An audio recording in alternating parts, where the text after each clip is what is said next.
Hey everyone, glad to be back with you here for our Legacy Dynasty with the Nevada Wolfpack. We are in week 0, 2027. We simmed 3 years just to kind of get a fresh start with some new faces. And we got a lot to get to today to get ready for our game against North Texas. So speaking of new faces, let's check out our team. So one thing I did when I started the Dynasty, and one thing that always kind of came back to bite me, was when it comes time to cut players, I didn't know who was an impact development, a star development, because you don't get that information at that cut scene or cut time. And so if anybody's at EA is listening, fix that so we can see the dev trait of the guys as we're making those cuts. That would be really important information to know. But I went through the roster and just identified the guys who are impact or above development trait. So, and we'll cover those guys as we go through the roster here. But we've got a good redshirt freshman quarterback in Mike Blades, 6'3", 216. He's got, the magician, the option king, off platform, and then he's got the winning time. So really solid quarterback. I thought we were getting the quarterback of the future here in Alex Anger, and I think we did. I mean, look at this guy. Look at all the physical and mental abilities he has. But Mike Blades is going to be a really good quarterback for us. So we're going to redshirt Anger, try to get him in for 4 games so that he can develop and play and then still maintain that redshirt. If Blades were to get injured, we would go to Keenan Elkins, keep the redshirt on Anger. But Keenan Elkins looks like a solid player. So Mike Blades, again, really quick impact development, which means he's probably going to end up in the 90s, I guess. I don't know this game too well yet, but I'm guessing his ratings are going to get up into the 90s, his overall. So here we got, kind of the power, the throw power is at 96 already. Elusiveness, he's kind of got the 4 caps there. Accuracy is kind of tapped out, which is disappointing to see at 87, 82, 88, 82, 80. So maybe not much physical gains, but then his IQ, he has a ways to go. 64 awareness, play action can get better, so looking for him to improve. Health, he's kind of maxed out, and then quickness as well. So it is kind of cool to see these things, just to understand where your guys are at developmentally. I think that's a cool concept, and I'm sure they had it in Madden, but again, I haven't played Madden. Mentals, there's winning time, so he gets increased composure in late games, which is huge for a quarterback. All the physicals, I don't fully understand all of these yet, but I'm sure I'll come to understand them as I play. And then a quick look at Alex Anger. He's got that red shirt, number 15, 6'2", 190. He's got star development trait. He's going to be pushing Blades for playing time, with the next few years here, if not, this year into next year. So it's going to be a tight battle. He's a 4-star recruit. Maybe we encourage Blades to transfer if he catches up with or surpasses Blades here. But it's fun to see he's got star development. That's great to see for a quarterback again. Ratings-wise, power, he still has room to grow. Elusiveness, still room to grow. Accuracy, still room to grow. IQ, still room to grow. Health, room to grow. And then quickness as well. So really excited about what Alex Anger can become. I think he's going to be a really good quarterback for us. And again, we got Elkins there. Dunn came in as a freshman as well.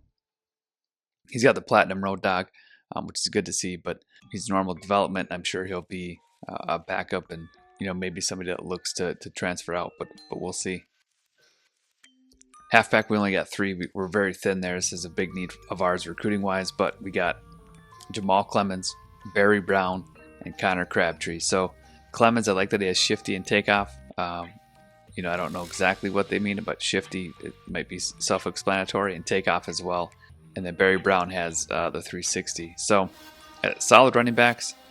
Not great, but solid. And then Crabtree, I think, is maybe cut next year. We'll see. Fullback-wise, I think we brought Kemp in at the end of last year. 78 overall, good speed. Just a solid utility fullback. Morrig we brought in as well. More of a blocking fullback. Receiving wise, I think there's room for a lot of improvement here as well. recruiting wise. So hopefully we can find some guys with some speed. We got nobody in the 90s speed wise, but Nate Burleson, son of the former Viking great Nate Burleson. Fun to see him on here. Our best receiver, and he's a deep threat with only 88 speed. So still looking for again a burner in the recruiting class. Marshawn Brown's a deep threat as well, 88 speed. Nestor, this is a guy. Look at his playing card here, or player card. Impact development, 3-star athlete. You know, he's got some physicals, some mentals, ratings wise, power. He's going to be maxed out, but he can improve route running. Hands are maxed out, elusiveness is maxed out, but IQ, he's got some room for improvement. So I'm not exactly sure how the development works. You know, if he's an impact development, 74, it looks like he only has 2 boxes here to develop. I'm not sure. Obviously, there's more ratings that he can improve, but I guess maybe for his tendency as a receiver, as a physical, these are the ones that matter. But he looks like he'll be a pretty good wide receiver for us. I'm excited to have him. And again, it's always fun to see the development trait as impact, star, or even elite, which I don't think we have any elite on the team, but maybe someday. So that's Dante Nestor. I think he'll play in the slot, 3rd wide receiver. Then we got Howell behind him, another deep threat with 88 speed. John Fournette, 85 speed. You know, he's a physical. Tyler Falk, another physical. George Guy, route runner. But a lot of these upperclassmen just kind of maxed out. So it's important that we can bring in, 1 or 2 good wide receivers here. And then we got Tyreek McCullers, 60 overall, 83 speed. We'll see what he develops. Sometimes they make big jumps after their freshman year. So we'll wait and kind of make a declaration about Tyreek after this year. Tight ends look okay. I mean, we got George, who's 84, which is good, but just not speed. Merriman's the fastest at 80, but it is nice to have blocking tight ends. So I'm not really complaining here, but a lot of room for improvement there. O-line, I think we're kind of stacked on O-line. Left tackle wise, we've got Noah Dunham, who is 90 overall, or I guess 88. Neal looks like he's solid at 79, but then Moffitt is a star development, redshirt freshman. So he's going to make jumps. We got to find ways to get him some action in a game so that he can really develop. Kieran possibly cut next year, but then Pitoy Tua, another star left tackle. So maybe we move one of these guys to right tackle, to guard. You'll kind of see we've got a pretty good offensive line here coming in. 6'7", 303 pounds, redshirt freshman. Again, got to find ways to get him on the field. And then we've got Deere and Maury. Just some depth guys here. Normal development. Left guard is solid. Ruffin's got the 89 overall, which is great to see. Just as a normal dev guy. We'll check out his card here. So, never mind. He's impact, but he's a senior, which is why I didn't have him written down. So 3-star to 89 overall with impact development. That's what we like to see, and that's probably a lot of what we're going to get at Nevada for the first few years. As far as backup left guard, Tayo, we'll probably get Kai Peace there to get some playing time, just because he's only 2 behind. So it makes sense to get Kai Peace more playing time, let him develop than Hodges. At center, we got Cameron Rogers, again, another solid player here, 85 overall, normal development, 2-star. Right? So even at 2-star, you can get guys to 87 overall, which is good to see. And then backing him up will probably be Sellards. We've got Esmond as a backup as well as a senior, and then Hansen is normal development, 67 overall, but a really good depth guy. Right guard, we got Tyler Miller, probably going to start. We got these 3 juniors here, and then Skaggs at 75 overall. Tempted to maybe get him. Miller is a impact development, I believe. Yeah. All right, 3-star impact development, 84 overall right now. Skaggs is a star development, redshirt freshman, 4-star. So maybe somebody we want to start. I mean, he's 9 behind, but I think if he starts or he plays more, he can really make a big jump. But 9 overall is a lot to ask out of a freshman. So, but again, we've got to find ways to get him on the field. He's redshirted for now. Bullock, another depth guy, and then Bragg. Right tackle, we got 85 overall. Wilfred will start. Timoteo, back him up. Owens will be redshirted. This is going to get another year of development. Zambrelo is somebody I think we brought in this year as a transfer. I can't remember, maybe he was JUCO, but 3-star, star development. Again, got to find a way to maybe get him on the field for four games, let him develop. I'm really excited about this offensive line. I think we're really building something. I put a lot of resources into recruiting offensive line, defensive line, just to really win that battle up front. And then we got 2 redshirt freshmen here, Shannon and Little. And I think Shannon actually, let's look at my notes here. Yeah, impact development. So we got some guys that can really develop. Left end, nobody with impact or star development here, but Neighbors look solid. In normal development, we saw they can progress up into the mid 80s. So here's Neighbors, 80 overall. Burnett at 72 as a freshman. And then O'Malley at 66 as a freshman. But they've got decent speed, some speed rushing. Neighbors a power rusher, which you like to see. But these guys look solid. Right end, we got Ledbetter. He's going to be impact development. 2-star at 81 as a redshirt junior. I'm guessing he'll make a big jump this year. I don't know if he started last year or not, but looking for him to make a big jump. Finau Urban, 76 overall. Normal development, but he's a 4-star guy. I'm sure he can get up into the mid 80s and really help us later on down the road. And then Donnerson, another impact guy, 3-star, just a sophomore at 73. So again, I've got to try to find ways to sub these guys in and get them on the field so they can really develop.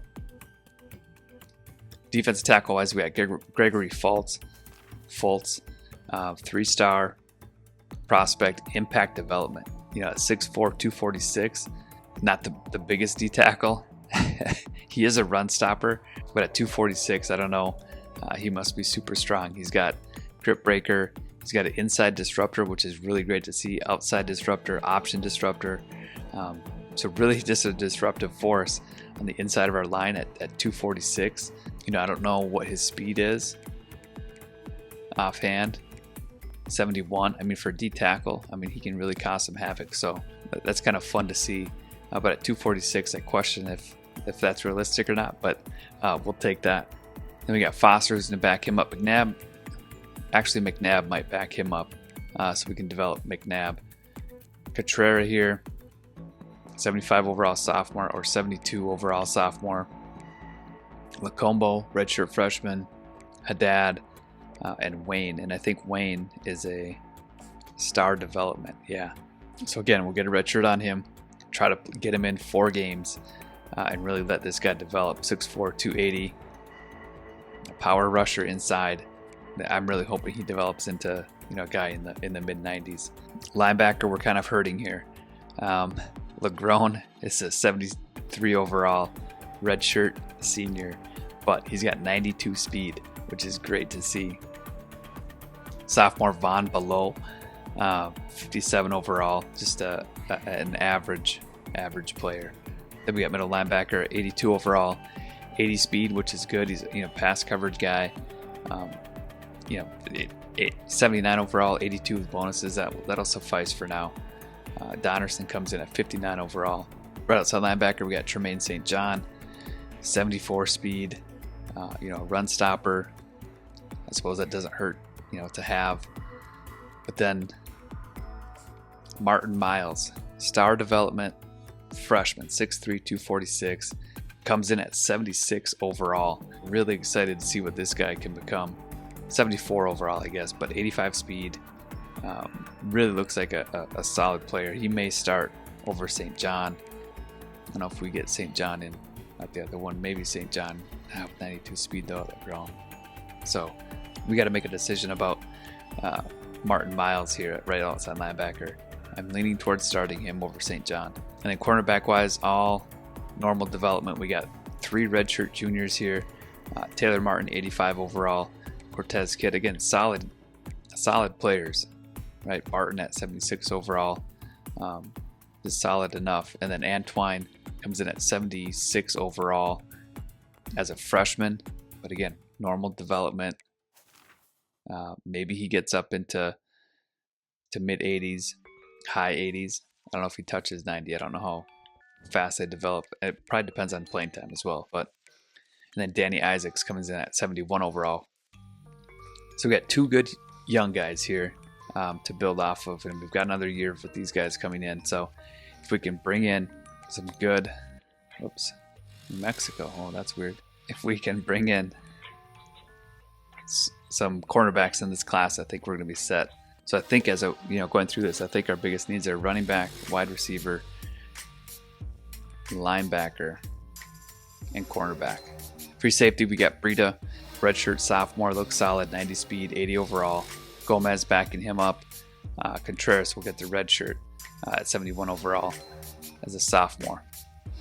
Strong safety, Terrence Kiki looks like a solid player, 82 overall as a sophomore. I think he's just normal dev. Yep, but again, 83 as a sophomore already. He's got room to improve hands, I guess run support, power, so man coverage. Well, yeah, a lot of room for improvement there. So he could make some big jumps. He's a zone guy, so I don't know how much man coverage is going to go up. Zone coverage is maxed out, so room for improvement. But 83 overall as a sophomore, we'll take that. Maven's going to get redshirted as a junior, and Turner is a redshirt senior at 74 overall. Kicker, we got Sauer and Fabini. Fabini is a star dev, 3-star kicker, so he's going to get the green light here. He's going to get the start, and hopefully, he can continue to develop here. Punter, I think we're going with Bean just because he's a sophomore. Kick power's at 93, and really just a better overall punter. So that's a quick look at our roster. It's going to be really fun to get to know these guys as we play this season and ones beyond. Let's move on. All right, recruiting wise, we got 600 points. We have a 5-star guy interested in us. I think it'd be crazy not to try to go after him. So we're going to pour 65 into him and kind of see what we can get. Proximity to home is a good one. That's his deal breaker.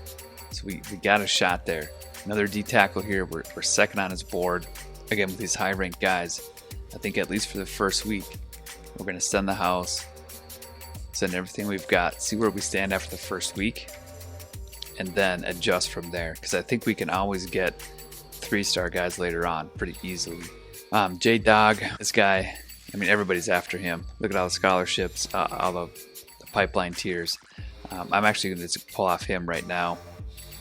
Stanford, USC, all those big schools. We'll take him off right now. Manu Huang, we're moving up his board. Again, we're just going to throw points at him. I'm not really scared of going in on these guys and having a small recruiting class because we put points on these guys. Again, I think later on we can get 3-star guys pretty easily. Remigio, again, 50 on him. It'll be nice when we can get more points on them weekly. Another D tackle, we're first. I think we've got solid D tackles here. I guess we just got Wayne. Shoot, that B button always gets me instead of RB. We got a guard here in Legend Mama. We just got to sign him based on his name alone. He can get 65. Definitely going to do that. McPherson, a gem, we're number 1. And I'm still learning how to recruit here, when to use the hard sell and soft sell. Obviously they have to get to top 5, but scheduling a visit, things like that, managing all those points. So it's a good challenge, and I'm looking forward to getting better at it. I think I got a pretty good idea of what I want to do recruiting wise. Sometimes when it gets later on in the season, I'm not quite sure, but like here, Fowler, we got 125 left.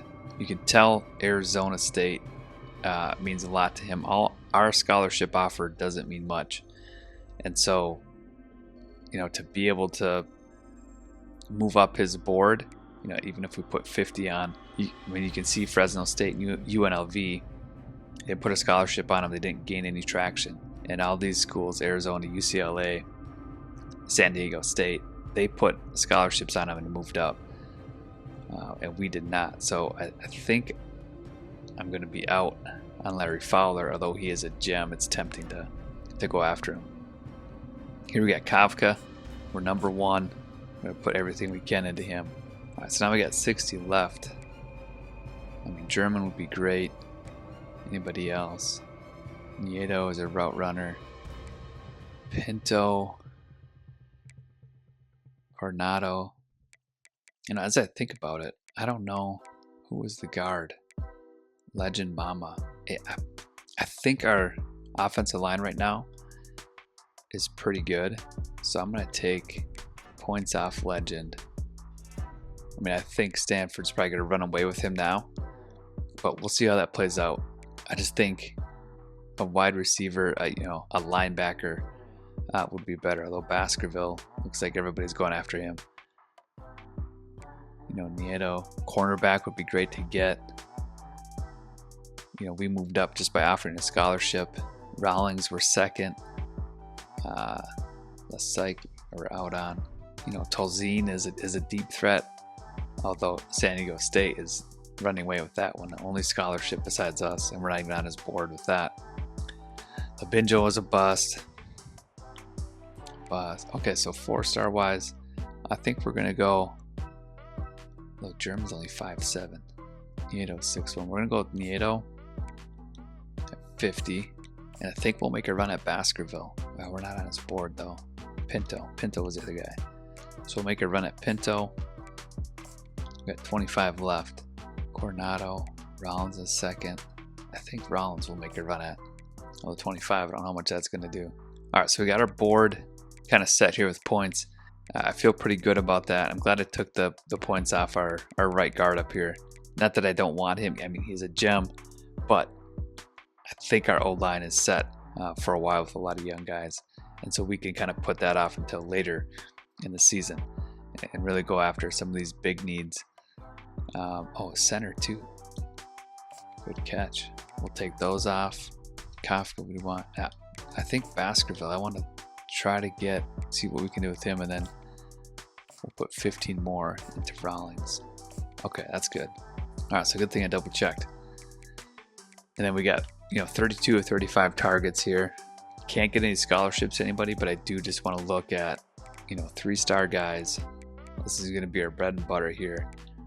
A lot of 3-star guys, and who can we go after? And QB, I think we're set. Running back, we definitely need more. Just going to try to see if I can find a higher rated guy.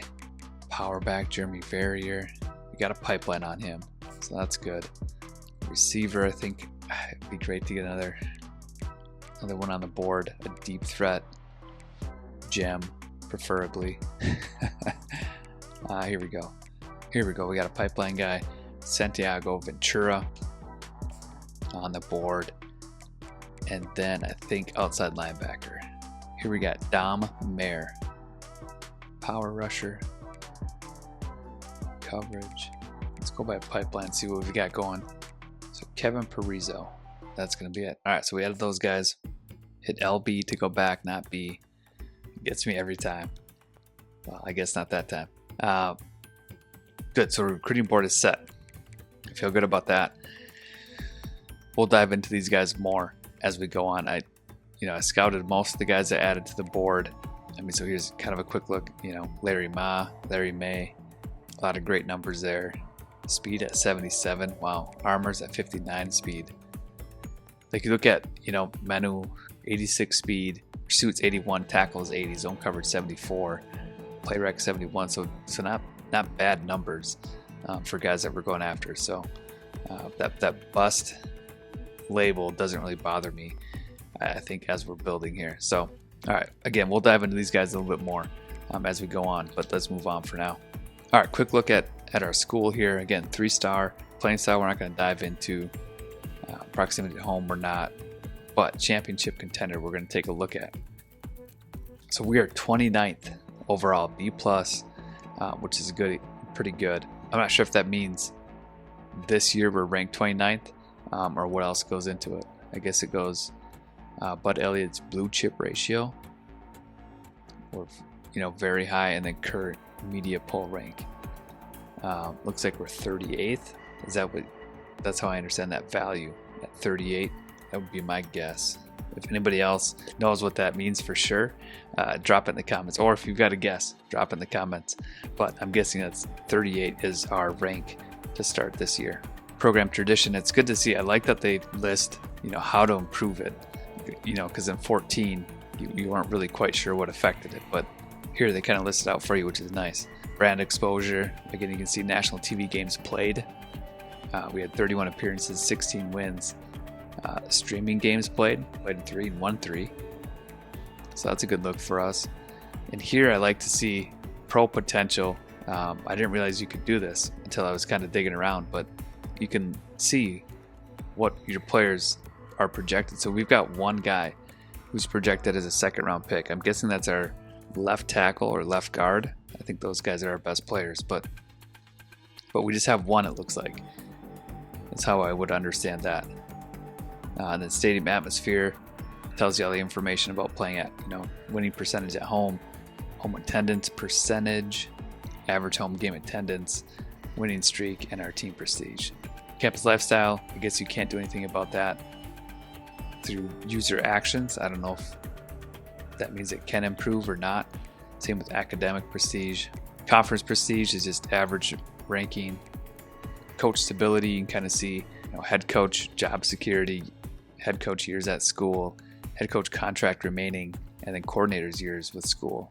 Coach prestige, here's we got some players at risk because we're only at a C+, but hopefully after this year it goes up. But Fabini, our kicker, Bean, and Sauer, so our kickers and our punter are at risk of leaving, which it would really stink to lose Fabini because of that. So, and the last one we can really dive into is just athletic facilities, and I guess that just has to do with team prestige and then playing time. So kind of fun to see that all kind of listed out and explained a little bit what affects each one.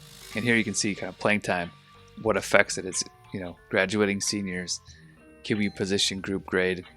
So we have 0 graduating QBs. Our position group grade is 75 overall.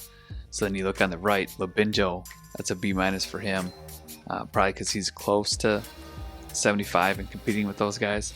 And then Labinjo is probably less than 75 because he's only got a C+. So a good way to kind of see who your incoming players are or targeted players are.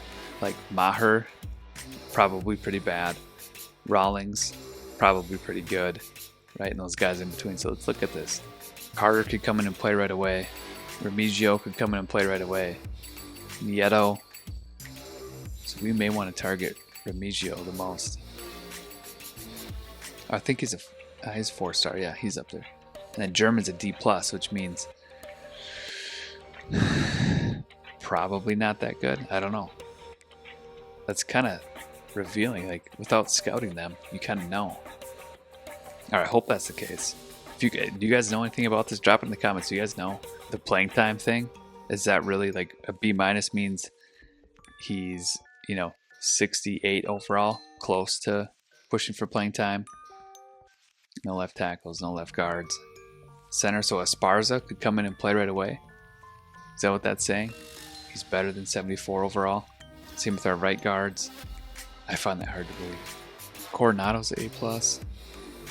I guess that could be who's graduating as well. Okay.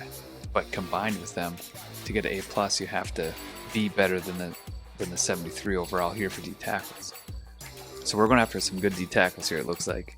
Left outside linebacker. Wong could come in and play right away. Baskerville, the guy we just went after, he looks solid. Based on this is, again, speculation. Bactaria, all of our corners look like they could come in and play. Sanders, Osgood, and Malvu. Wow. That's kind of cool to see. I'm going to have to dig into that a little bit more. I don't know if I fully understand that. All right, so that's a quick look at our school.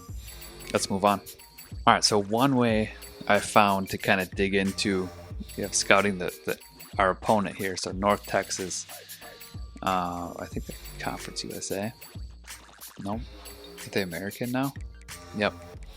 Okay, so we can go to coach stats and then find their coach. So Joseph Luck, air raid 425. I mean, we can't really dive into much more than that, but we don't know the aggression, run versus pass or anything, but we do know air raid and 425 defense, which is helpful, right? Air raid, they're probably going to pass the ball more, and it's just nice to know that they use a 425, so we can prep for that. But other than this information, I haven't been able to find anything else as far as, coach, if they're aggressive, conservative, or if they run or pass more. But, this is a start. Kind of disappointed that you can't really scout. I really thought that the new generation games, and maybe Madden does it, but I really thought they would offer you some analytics of, okay, North Texas, runs the ball 76% of the time.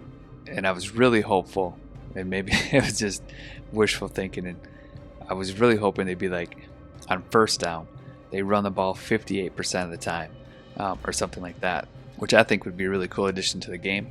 But maybe that's asking too much for a video game. But that's scouting their coach. Let's move on to their players. All right, QB-wise, looks like they're going with Tyler De La Rosa, 79 overall. He's an improviser. He's a redshirt freshman, 6'1", 206. He's got winning time as his mental ability. Let's check out his playing card here. His impact development. So it looks like he'll be a solid quarterback for them over the next few years.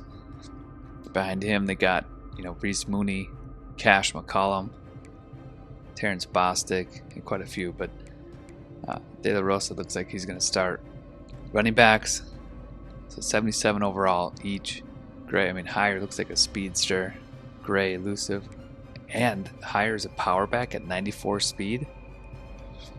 He's got to have some kind of impact development. This is the kind of running back I want right here. I run between the tackles so much. He's got head first, workhorse, downhill, balance, and armbar. I'd love to have a running back with all of those physicals. He looks like a really good back. What year is he? A junior. Wow, okay, only at 77. So he must not be getting as much playing time. I think if he got a lot of playing time, he would develop faster. That's my guess on how this game works. But they got KJ Tam behind him, power back as well. He's got all the physicals as well. Impact, look at that. Where do they get these guys? 4-star. I guess that helps. I didn't see what Hire was. He's 3. Wow, okay. So it is possible to get that running back. And then Ashton Gray has no physicals or mentals. He's not as fast, but he is the starter, or so I'm assuming. Fullback they're probably not going to use, but they got a solid one. Nick Jeffrey, blocking fullback. Again, they're an air raid team, so wide receiver is going to be a big position for them. They got Max Mayer, 93 speed, Arsenault, Bradford, so they got some speed here. So it looks like a solid receiving core for a 2.5-star program. They got speed. Tight end wise, blocking tight end, possession tight end, vertical threat at 74 speed, solid enough. Left tackle 81. Left guard 83, center 83, so kind of low 80s. 77 right tackle with no abilities, so maybe something we try to exploit there. Defensively, left end, 80 overall, not very fast. He's a power rusher. Right end, again, they're 4-2-5, so they got 4 down linemen. Conrad looks like he could be a problem off the edge, 86 speed. He's got the DL rally, so if he makes, I think that's tackle for a loss, they kind of get a performance boost for the whole D-line. And then in the middle, they'll go Smith and McGregor. So nobody that's a disruptor like we have, which is good to see because those guys are tough to play against. Linebacker goes 77, or actually, I don't even know who starts in the 4-2-5. In 14, I think it was a right outside linebacker. I could be wrong because I could have just subbed in Pennington, but I'm pretty sure it was right outside linebacker. So Homewood may not play. Thunderbird, great last name. That's a real player too. 78 overall. Woodyard, 80. So solid linebackers. Okay, so cornerbacks are 89, 85. They got the advantage there, and 82. So these top two guys be tough to throw against. Nelson looks solid. Gabe Stroud has 99 speed. Okay. Diego Ficken looks solid. They got some good corners here. Okay, so they got the advantage there. Free safety wise, 77, and then two strong safeties. They're going to use 84 and 79. Solid enough. Kicker, they're going to go 77. Punter, 72. 82 kick power. What's this guy's kick power? 89. So he's going to have some range, and that does it. So a quick look at North Texas. It looks like we have the advantage everywhere except at corner. And these guys look really good compared to our wide receivers. So maybe tough to pass. I tend to rely on the mesh concept, drag routes, short passes until they present me with something where I can take a deep shot. So it's going to be a lot of that in the game plan, I think. Other than that, it's going to be the same. If you watch the New Mexico Dynasty, I'm going to run between the tackles a lot. I'll try to mix in, a stretch play. I like the jet pass to get outside. I like RPOs. And so I'm going to start there and kind of feel the game out. But again, run up the middle, RPOs, mesh concept, drag routes. Out routes, I'm not super comfortable throwing quite yet. I just don't have a feel for how fast the corners can break on an out route. And it looks like they have really good corners. So all in all, I'm excited to get this thing going. North Texas is going to be a good starting point. And then our next game is going to be against Oregon. So here we get, we got North Texas, week 0, get a bye. Then we go to Oregon. And the rest of our schedule, I think, is going to be fairly tough. No ranked teams. Again, I don't want to play ranked teams, win, and then move up the polls. Although I think it would be tough to win. But I just don't want to even have that be a chance. And I really just want to, play the game and be able to kind of experiment, explore as we played this first year, really figure out the game. So I think this schedule is going to allow me to do that. All right, you guys, you met the team. We went over the roster. You met the new recruits. Looks like we got some solid ones. Potentially, we're going to be aggressive on the best ones, and then adjust from there to some 3 and 2-star guys if we have to, when we have to. We got a good feel for what North Texas is going to do, who they're going to be, where our advantages are. But again, this comes down to being able to adjust and adapt in game, take what the game throws at you. So that is going to put a wrap on this episode. Again, really looking forward to getting into the game, getting that first one out of the way, and really get this dynasty going. So thank you so much for tuning in, and until the next one, keep gaming, keep growing, and keep celebrating those obscure victories. Game on.